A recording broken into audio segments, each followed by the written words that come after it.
Oke, saham yang mau kita bahas sekarang adalah Era Jaya Swasembada atau ERA.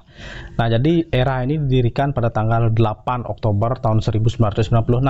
Era Jaya Group menjalankan kegiatan usaha importir, distribusi, dan perdagangan retail perangkat telekomunikasi seluler seperti telepon seluler dan juga tablet.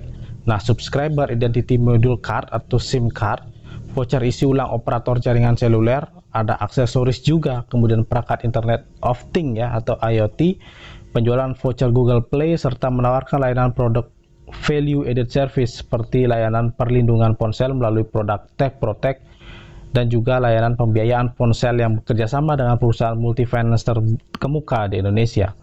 Nah, Era Jaya Group telah membangun kemitraan strategis dengan berbagai merek ternama, meliputi Apple, Asus, DJI, Garmin, Google, GoPro, Honor, Huawei, Infinix, Nokia, Oppo juga, Realme, Samsung, Vivo, Xiaomi, dan lain-lain sebagainya. Nah, Era Jaya Group juga menjalin kerjasama dengan operator jaringan seluler terkemuka di Indonesia untuk mendistribusikan produk-produk mereka.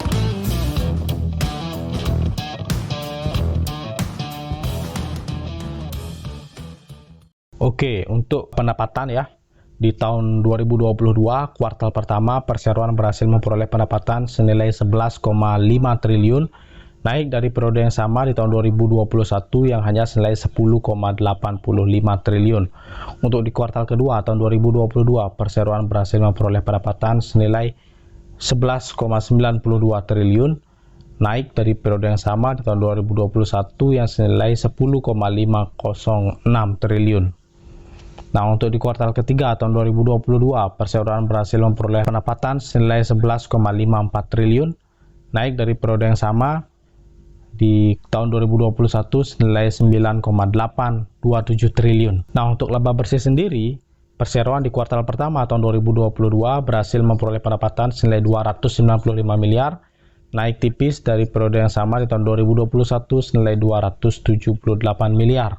Nah, untuk di kuartal kedua tahun 2022, perseroan berhasil memperoleh laba bersih senilai 212 miliar. Turun ya, justru turun dari periode yang sama di tahun 2021 senilai 280 miliar. Nah, untuk di kuartal ketiga tahun 2022, perseroan berhasil memperoleh laba bersih senilai 173 miliar, naik tipis dari periode yang sama di tahun 2021 senilai 161 miliar. Oke, untuk manuver ke depannya, di sini Era Jaya, di berita yang pertama, itu kan berhasil meraih kinerja positif selama 9 bulan pertama tahun 2022.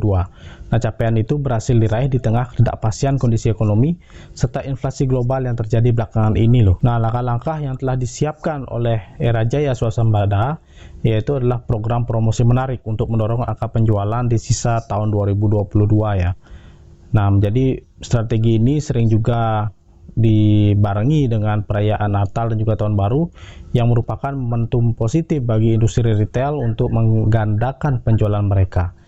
Nah, jadi tidak dipaparkan ya secara detail, program promosi tersebut dijalankan melalui berbagai channel penjualan Era Jaya, baik online maupun juga offline, di mana pihaknya menawarkan program diskon, bundling, serta ada produk-produk baru untuk menarik minat pelanggan.